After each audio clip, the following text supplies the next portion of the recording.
do something you're very passionate about. And don't try to chase what is kind of the hot passion of the day. People say you have to have a lot of passion for what you're doing, and it's totally true. And the reason is because it's so hard that if you don't, any rational person would give up. It's really hard, and you have to do it over a sustained period of time. So if you don't love it, if you're not having fun doing it, you don't really love it, you're going to give up. So just go and do it, try, learn from it. You'll fail at some things. That's a learning experience that you need so that you can take that on to the next experience.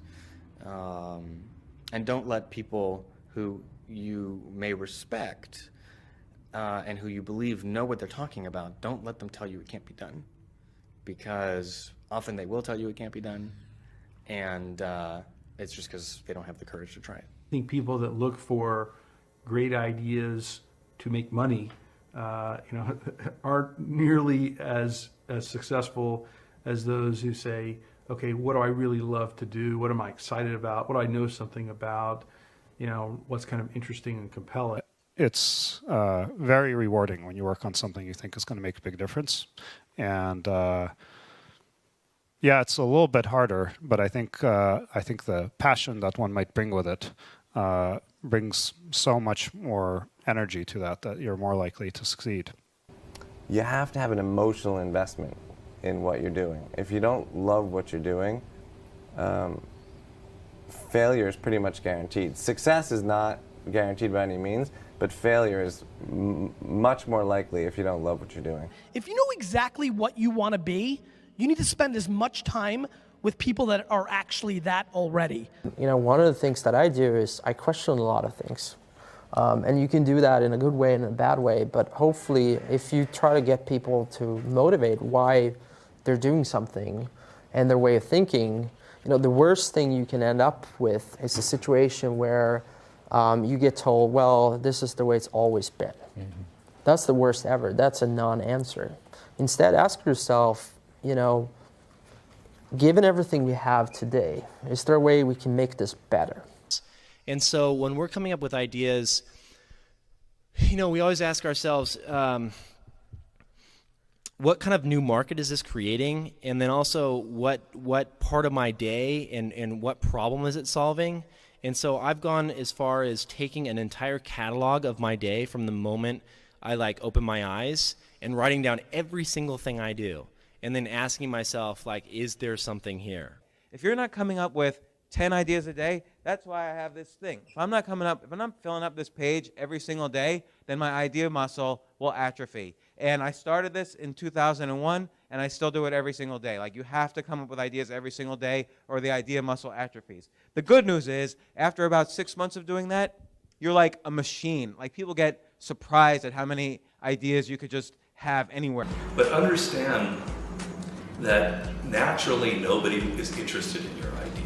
The world could care less, and you have to persuade them, and you have to show that you're the one person out there that can do it. When it comes to changing the world, what I learned from Steve Jobs is, if you believe in a Macintosh, if you believe in iPhone, iPod, iPad, if you believe enough, then you will see it.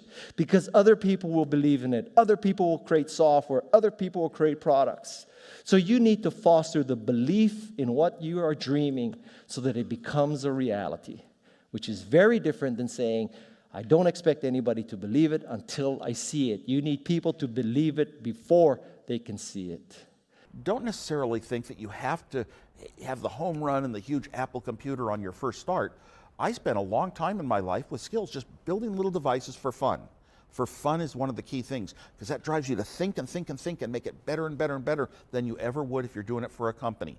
Build things at first for yourself that you would want. For somebody aspiring to take things to the next level or to even surpass their wildest dreams, there's always going to have to be an element of luck, but I think more important is putting yourself in a business that can be ubiquitous, that really doesn't have limits.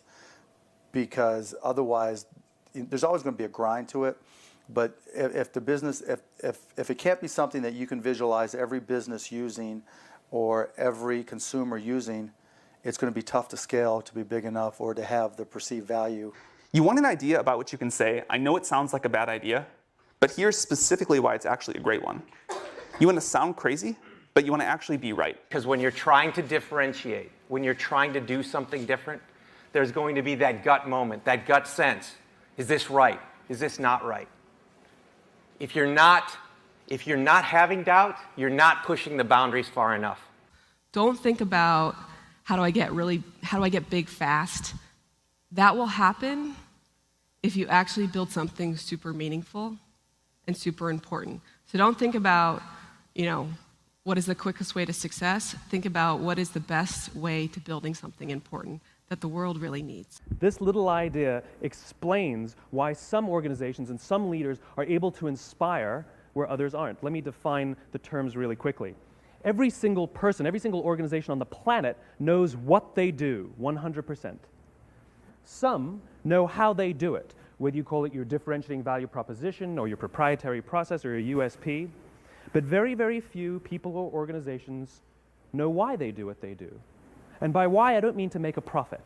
That's a result. It's always a result. By why, I mean what's your purpose? What's your cause? What's your belief? Why does your organization exist? So when we see a kid with a lemonade stand, it's different than when we see a vending machine selling lemonade, even if it's exactly the same product, because the story around it is what people are paying for. So when I meet small business people, all I ask them is not what's their balance sheet, but what's their story. Why should I pick you? Why do I care about what you're doing? And if you start giving me all this inside baseball statistics about why you're 2% better than some other competitor, I'm already glazed over, because that's not part of the way I see the world. That I have to want this to exist in the world. I have to not, so it's a similar rule, just say, if this was successful and I had nothing and I was not involved and I got no money off it or would I want it to do well? And that's a great check, I think, to know if you really feel good about the idea and can be passionate about it. One of the things I advise entrepreneurs to do is when you have an idea, so a classic entrepreneurial impulse is to hold the idea close to you and not go tell people because, oh, the idea is so special. Right. That's almost always a mistake. Go talk to Why is that a mistake? Yeah. It's a mistake because your actual real competitive advantage is not that you have this idea that you have locked away in your closet, which may or may not be accurate and you have no idea which it is. Your actual competitive advantage is if you're assembling the intelligence around, does this idea work? What is the right teams? What is the right learnings? And we're essentially in motion. The hardest thing to do is start. You have all these ideas and everyone has an idea, but it's really about executing the idea and building the idea and attracting other people to help you work on the idea. That is the biggest challenge. But the way to begin is to get the idea out of your head, draw it out, talk about it, program it if you're a programmer, or make it if you're building something. Like, you don't have to be the best, but you have to be dangerous, right? You have to learn just enough to be dangerous to build an idea, concept it, and show it to the world. And then it turns out there are lots of other people, including all 170 employees that work at Instagram, who are much better at doing all that stuff than I am. But you need to find people who can, be drawn to the idea that you build, and then they end up taking it and making it even better. One way to conceptualize what makes a good product is, good engineering is part of it, good design is part of it, but really it's, one way I think about it is maximizing the probability that someone shows up at the front door of, your store or your website or whatever it is and ends up with a solved problem. And oftentimes the best methodology is to start with the perfect experience with just one person, get that right, and then figure out how to scale something great instead of scaling something not so great and then trying to improve it. That's really hard to do. And so I think when you are starting a new business, you don't want to go after giant markets. You want to go after small markets, and you want to take over those markets quickly. Constantly seek criticism. Yeah.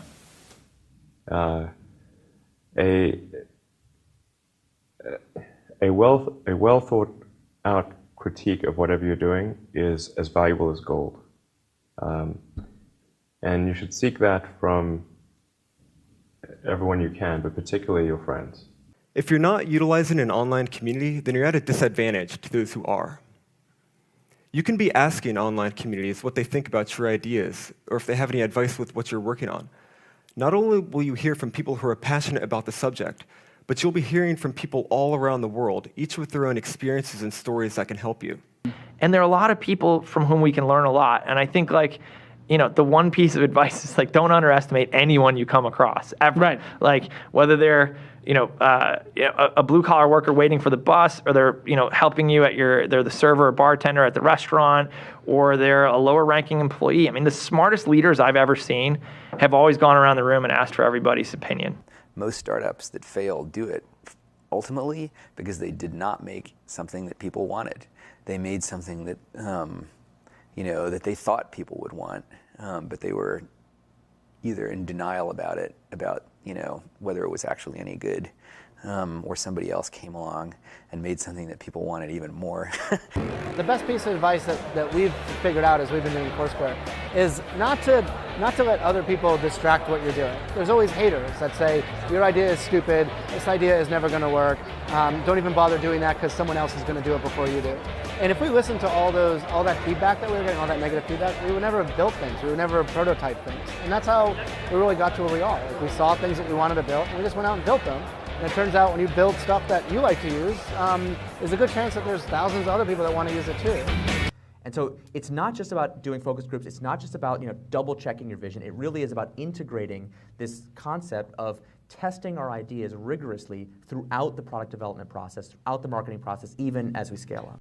But what you really need to do is think about what is the smallest possible test that I can run for this idea, for this concept, for this theory, get it out there, and get customers using it.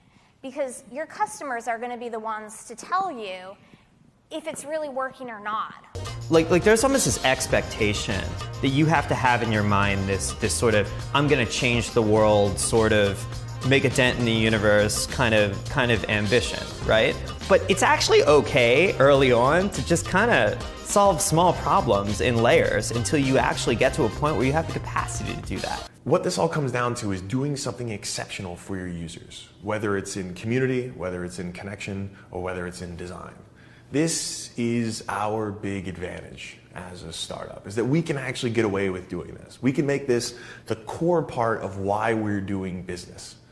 I think you should be spending your money on teaching and sharing. And so that might mean hiring a writer or two, perhaps, instead of a marketing person. And start writing and start getting people to listen to what you're saying. You can't talk about yourself all the time because no one's going to come back for that, but you have to talk about things that are relevant to your industry or ideas that you have and start to build that audience up. I do think that one thing that's important is, especially if you're a founder or a technical founder, is to realize that you can't do everything, and even if you can, you shouldn't. You should find a great partner no matter what it is that you're doing. And you should look for someone who is very high intelligence, very high energy, and very high integrity. And you need all three of those, and you can't compromise on any one of them. Otherwise, you'll end up with either someone who's not smart, which does you no good, or someone who's not hardworking, which also does you no good, or the worst case is you end up with a smart, hardworking crook who ends up working against your interests. And integrity is something that takes a lot of time spent with someone to figure out. The most important thing when you're working with people early is that you guys line up on what your goals are.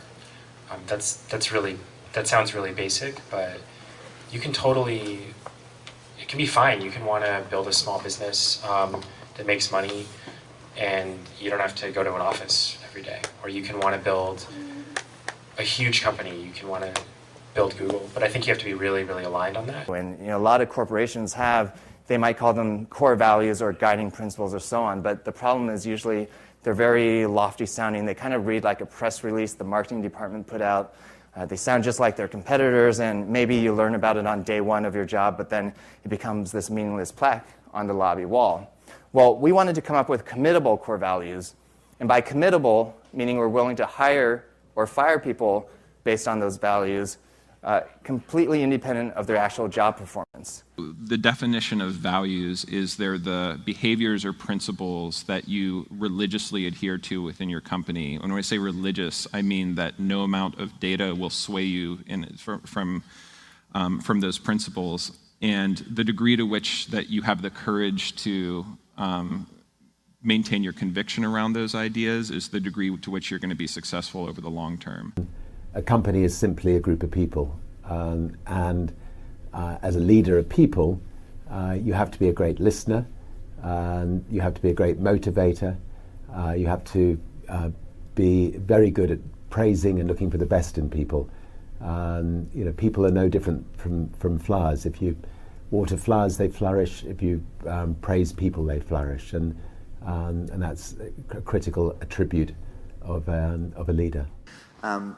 So I kind of like half jokingly with a lot of people say that, my job is basically like to be the assistant for the rest of the company. Like my job is to make sure that like you have what you need, that it's and basically you have everything you need to kick ass. Like that's my job. If you don't have that, then let me know because I'm not doing my job.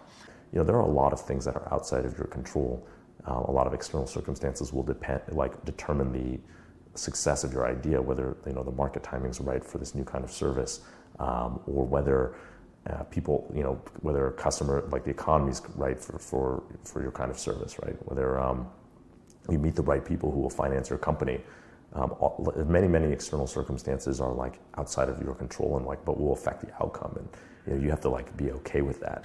Another quality that I think is important is kind of being flexible-minded or open-minded. I'm not saying you shouldn't have a vision for your idea or your product, but you need to be open to changes. So many things go wrong when you're starting a company, and often I think people ask, what mistakes should you avoid making? And my answer to that question is don't even bother trying to avoid mistakes because you're going to make tons of mistakes, right? And the important thing is actually learning quickly from whatever mistakes you make and not giving up, right? And I mean, there are things every single year of Facebook's existence that could have killed us or made it so that it just seemed like moving forward and making a lot of progress just seemed intractable, but you just kind of bounce back and you learn, and nothing is impossible. You just have to kind of keep running through the walls. The two things we really zero in on people are, two things. They sound simple, they end up being very difficult. Courage and genius. Courage is the one we talk about a lot because it's the one that people can learn. Courage, which is to say not giving up in the face of adversity, just being absolutely determined to succeed, is something that you can like force yourself to do. It can be very painful. You can force yourself to do it. The genius part is a little bit hard to force yourself to do. Courage without genius might not get you where you need to go, but genius without courage almost certainly won't. And I think the reality is just, not quite so glamorous. There's there's an ugly side to being an entrepreneur. And also just more importantly, what you're actually spending your time on is just a lot of hard work. Sam mentioned this, but you're basically just sitting at your desk, heads down, focused, answering customer support emails, doing sales, figuring out hard engineering problems. So it's really important that you kind of go in with eyes wide open. Optimism has a place, but I think even more so for the first-time entrepreneur, you need to be pragmatically pessimistic. What I mean by that is you need to define all of the worst-case scenarios in terms of financial loss, time loss, etc. Look at what you will learn if that happens and accept and come to terms with that before you ever start. If you don't do that and you go straight into battling the world, trying to conquer the world with rose-colored glasses on, the first time you hit a major hiccup, you're going to become really demoralized and you will quit. If you don't love it, you won't make it through the long period of pain that is inevitable. So make sure that you take care of yourself during the process. Make sure that you take care of your mental health, your physical health while you're doing it, because it's a long road.